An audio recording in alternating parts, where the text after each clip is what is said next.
Welcome to What's the Scenario with PLRB, where we explore claims and coverage scenarios relevant to insurance professionals. I'm Brendan McLaughlin. Hey, Brendan. I'm Mike Brode. I'm Tim Havler. And I'm Ruth Gottman with the Building Codes Department. Oh, Ruth. Yay. How exciting. Welcome, Ruth. All right. What's the scenario?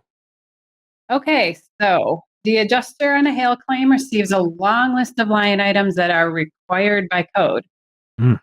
The contractor claims the hail damaged shingles can't be exactly matched, so the whole roof needs to be replaced.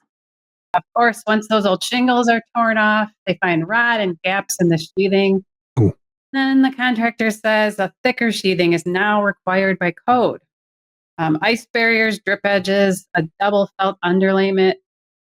So searching the internet only leads the adjuster spiraling down the good old rabbit hole. Oh. So I'm sure we've all done this. Have you guys, Googled something and went down the internet rabbit hole? Oh, yeah. I think I'm the king of that. But I'm worse on YouTube. If I ever click on anything that has 90s nostalgia, like a song or a TV show clip, I'm going to be probably clicking on 30 more of those after that. And Tim, since I'm like the elder statesman here, it's Facebook for me. Yeah, you'll be looking at something, researching, doing something, and all of a sudden, hey, there's a cute puppy video. Before I know it, yeah, you're spending hours looking at people's dogs. And the ones that talk are my favorite. Kenny is one. He's a little Bichon like me. And he taps little things that says, Kenny want treat. And it fascinates me. I love watching Kenny. He always wants treats or to go out to the garden, but check him out. He's cool. That's awesome. Yeah, for me, it's Wikipedia. I had one like night where I was just, we said we were going to try to get away from all the deaths, but I got sucked into the Donner Party and researching that and finding out how easily it could have been prevented, how many things went wrong, and just this all the heart-wrenching stories. It's got heroes, it's got villains. It's way more complex than you might realize. So yeah, anything like that where Wikipedia just gets me so much more detail to things than you might expect. Yeah. Yeah, I'm with Mike. Those dog videos get me. I follow Brody the Dude, the Golden Doodle. He's a big celebrity, and I can go for hours watching him. But recently, I had to research a new dishwasher, and the repair guy, gave me a recommendation. So I thought I knew what I was looking for. And then hours later, I thought I found the right one, and I come back to it a couple of weeks later, find out the name of it changed. So all my research was junk, I guess. I even went to AI and asked, did they change the name of this machine? And it let me down as well. The point is you can go spiraling very easily, but we don't want to do that with building codes. So, I was just going to ask how many ads then you get for dishwashers after you did that too, Ruth. But yeah. Yeah. So as we talk about this claim, what exactly were the facts here? Do we know what state we're talking about? This is in Ohio, Mike. OH. IO. Hey, Ruth, because Len used to do it too. He always used Lorraine, but I think because I think he grew up there. I think this scenario was actually my other favorite town in northeastern Ohio, Parma. The White Sox capital of the world is Parma, Ohio. So you know Parma. This was an actual claim. So I guess it was on Snow Road in Parma, Ohio. Know it well. And so first off, it's a hail claim. So we want to know, was there even hail in the area on the date in question? And so how would we find that out, Ruth? That and much more you can find out on the Building Codes address report. Sweet. So here we go. So when you go on the PLRB website, you go to the Building Codes hub. Right there at the top in a big shaded box is the address report. So to make this as easy as possible on you, you just put in the insured's address. It'll default to house or townhouse, which is right for this, but you can also do a commercial property. And then if you're doing something with roofs and you might get into the sheathing, which we are, you'll want to put in the rafter span. So there's a drop-down box for that as well. So it's defaulting to 24 inches right there. And then you would click search and get this address report. Boom. Boom. So first off, with any building codes question, you need to know what building code is adopted. Without that, you're toast. So this is going to give you that right at the top of the report. It's going to verify, in this case, that this address was within the boundaries of Parma, Ohio. That's not always the case. Sometimes, the mailing address says that city, but it's really in an unincorporated area of the county. So this report will verify that for you. It'll give you a link to that. So it'll show you anything in orange or even that navy blue on this. These are all links on this page. So you can click right over to the Code of Ordinances where it's adopted. It'll also take you right to that code book. So that 2019 Residential Code of Ohio, which is based on the 2018 IRC, you can click on that and it takes you right to the book. You can read the whole thing, Ruth, so I could spend my evenings checking that out. That'd be awesome. It's a perfect cure for insomnia. Nice. Yeah. Well, it's really cool that you're answering questions they may not even realize they had. Yeah. Okay, so if you scroll down, at the bottom of this report, we've got some hail reports. So we took this from the PLRB Catastrophe Services Department. They have these nice APIs. So we took that, put it right into our report. And so it shows you here that on that date, there was several instances of 1.5 inch hail. So it looks like that does line up with the claim that there was hail in the area on that date. Cool.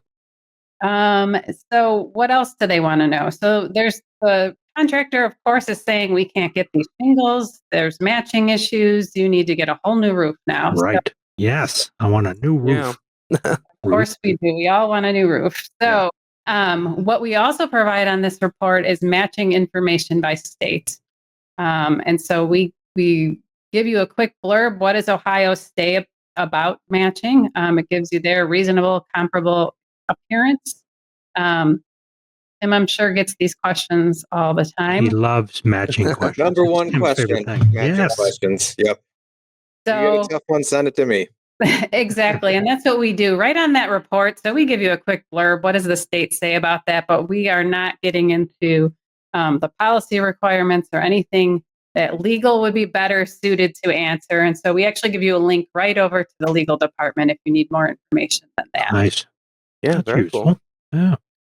So Okay. we started out with the matching, and then so it started to pull up the roof, and underneath it, what was that called? Sheathing? The sheathing or Japanese decking, sheathing, it can be called. Normally, if that's in good shape, then you can leave that. But in this case, sounds like the house was maybe older, or it's just got damaged as well from the hail. Who knows? But if you are re-roofing and you pull off all those layers and you come down and see the sheathing needs to be replaced, then you do need to go back to what is the current code requirement for that sheathing. So when you're replacing it, you need to know how thick does that need to be. So we have a panel sheathing estimate. So panel sheathing, unlike space sheathing that you'll see in the old ones that are planks, most of the time now, if you're putting on new sheathing, it's going to be panel sheathing, or it's known as OSB. And so we give you an estimate for that with and without edge support. I think we have a diagram now included on this report if you want to run into the next one. So that kind of gives you the difference if you're not familiar with this. What do those wood structural panels look like? What is normally used now? And that's what this estimate is for. But down there on the bottom right, that lumber sheathing is the older method where they'd use those planks, and sometimes they were spaced, which is a no-no nowadays. But this gives you a nice diagram to explain the difference between the two. Can I make one observation, Ruth? Looking Yes. at this, and I can't read because my eyes are bad. Does that say an H clip? It is an H clip. So that's what the that doesn't look like an H. Hold on here, Ruth. Just stop right there. That's like a U and a tongue. It does look. I don't know. I didn't name it, Mike. I agree with you. H. Right. Maybe if you hold it at a different angle, it might look more like an H. That's good. I'm not sure. Yes. It is a three-dimensional object in real life. Thank you. All right.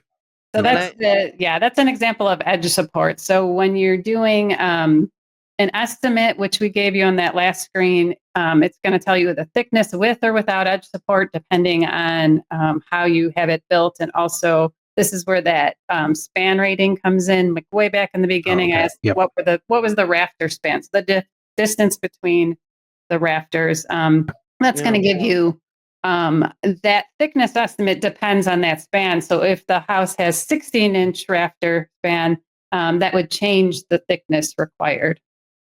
Yeah. And I have to say, oh, I'm sorry, Brenna. I was just going to say, PLRB, the Building Codes Department, presents all that information to somebody who's researching this, Ruth? Yes, all at no extra charge. Also, Yeah, awesome. and I have to say, if you're listening to this on the audio only, you might want to check out the YouTube or just head on over to your own address report, because these diagrams are beautiful. Really look amazing. They highlight the key the key objects in a really visible way, and everything's really laid out where you can see and understand these kind of concepts and definitions visually. So it looks really beautiful. Yeah, and I would say, if you agree with me on the H clip thing, you could leave that in the comments too, because come on. Yeah, let's get some thoughts on that. Yeah. Right. Okay, so then the contractor listed a whole bunch of other line items, and you're not sure are they really required. So one of the really common ones that this contractor asked about was ice barrier. Yeah. So It does get cold up in Parma, Ohio. I'll tell you that. Exactly. I would get those say wind-driven lake effect snows. Yeah, it's horrible or lovely. Matters your perspective on winter. I digress. Absolutely. Anywhere cold should have the requirement, but you know what? That's not always the case. You would think so. That's what it's based on, climate. But they do have to specifically adopt that and fill out a table. And so Ohio does a nice job of doing that statewide. So, of course we do in Ohio. Awesome state. That is not always the case, even in these northern states where you think that it would be. So yes, ice barrier is required. We give you a link to where we got that information. So you never have to take our word for what's on here. You can go research it yourself if that floats your boat. A couple of other line items. The other one I think was drip edge. So this is commonly asked about when you're getting a new roof. Again, we have a diagram here showing you where that drip edge flashing is. Ohio actually statewide does not require a drip edge. They remove that, but they do have some other flashing requirements that are specific to Ohio that sort of make up for that. They just don't have the traditional drip edge requirement. I was going to ask Ruth, is there somebody I could send a strongly worded email to about that? Yes, we probably can hook you up with that. I'll show you later on. Thank you. And this report. All right. And I think, was there a mention of underlayment or something like that? Or felt. Undergarments? Double felt. Yeah. Double felt underlayment. Sometimes they say that's needed. And so the double felt underlayment is not on this report. However, it's something that you can ask us to research for you. It takes a little bit more in-depth analysis, but we're happy to do that. So in this case, we've actually recently written up an FAQ that explains how you figure this out. It basically depends on roof pitch and wind design. So for asphalt shingles, and this double underlayment is only required when it's a low sloped roof, or if there's a special wind requirement for that. So for Parma, Ohio, it's not in a high wind area. This roof pitch was normal, so it would not be needed. So at the bottom of that report, we've actually added the Ask a Code Question button. So we have that on our Building Codes Hub. But if you're already into this report, you got through this and you still have some lingering questions like, hey, it didn't answer that double felt underlayment, you can go ahead and click on that button. It'll take you right to our form. You fill it out, and one of our building code experts will research that for you, back to you in a couple of business days. And we always provide, like you saw in this report, we give you citations so you know exactly where we got everything. We'll show you the provision. We'll link you right to it. And I will add to that with your Ask a Building Code. So many of these also are coverage questions. So there's what's the building code? And then there's if the building code applies, does the policy cover the upgrade that is required? So if you have that, if you have both questions, you can building code question and separately a coverage legal question, or You could just submit it to one or the other and say we have both of these issues, and Ruth will send it to each other. We're pretty good at hearing these questions. We get so not a problem either way. Yep, we are happy to pass that along to the other department if needed. I was just going to say, isn't it cool how the departments work together like peanut butter and jelly through this stuff? And yeah, if you want to learn more about stuff, you might find something under the education tab too, that we might have something that gets into more in depth about. I think there's Building Code 101 videos out there, and we'll find something on matching to educate you on. So isn't that awesome? We all work together, one happy family. All right, Ruth, what can we take away from this scenario? We can take away that you do not need to go down the internet rabbit hole when it comes to building codes. We don't want you doing that. Save that for the dog videos and stuff like that. That's a little more entertaining. We are happy to point you in the right direction with this address. And I would say, Brennan, that to find all this cool stuff that Ruth's talking about, you want to head out to plrb.org as always.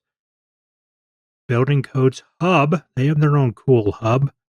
Check out address reports, all sorts of wonderful information on building codes, all sorts of wonderful stuff that are there at your fingertips. And as Tim said, not enough. You still have some questions that might be addressed from the legal team. You can always go to the legal hub as well. And if you get real bored and want to find even more information about education, we have our own hub too, Brennan, Education Hub, where you'll find even the podcast. Listen to this one. You know, Ruth's been on other episodes. You might say, I can't get enough of building codes and listening to Ruth talk. We have other past episodes that are there that you can check out as well. So everything at your fingertips, working together. Your friends at PLRB.org. Check us out. Oh, and you're going to add probably not all that stuff, but something in there, Brennan, in the show notes. Maybe you'll add something about the Dahmer party as well if you want to. I don't know. You did a lot of research there, so it'll be fun. Well, I'll try to fit all those links there, and also you'll find a recap of the key points from this episode and links to our social media. Don't forget to subscribe and rate us, and give us a call at 630-509-8704 and leave a voicemail to share your adjuster story. Brennan, has anybody Yep. called yet? Not just yet. You could be the first. Please, Give us a people. call. Let us know. Right. You got a building code question. You've got Yes. something you want us to unravel. Legal question, building codes, whatever it is, education, we don't care. Call us. Give us a scenario. Come on. The views and opinions expressed in this resource are those of the individual speaker and not necessarily those of the Property and Liability Resource Bureau, its membership, or any organization with which the presenter is employed or affiliated. The information, ideas, and opinions are presented as information only and not as legal advice or offers of representation. Individual policy language and state laws vary, and listeners should rely on guidance from their companies and counsel as appropriate.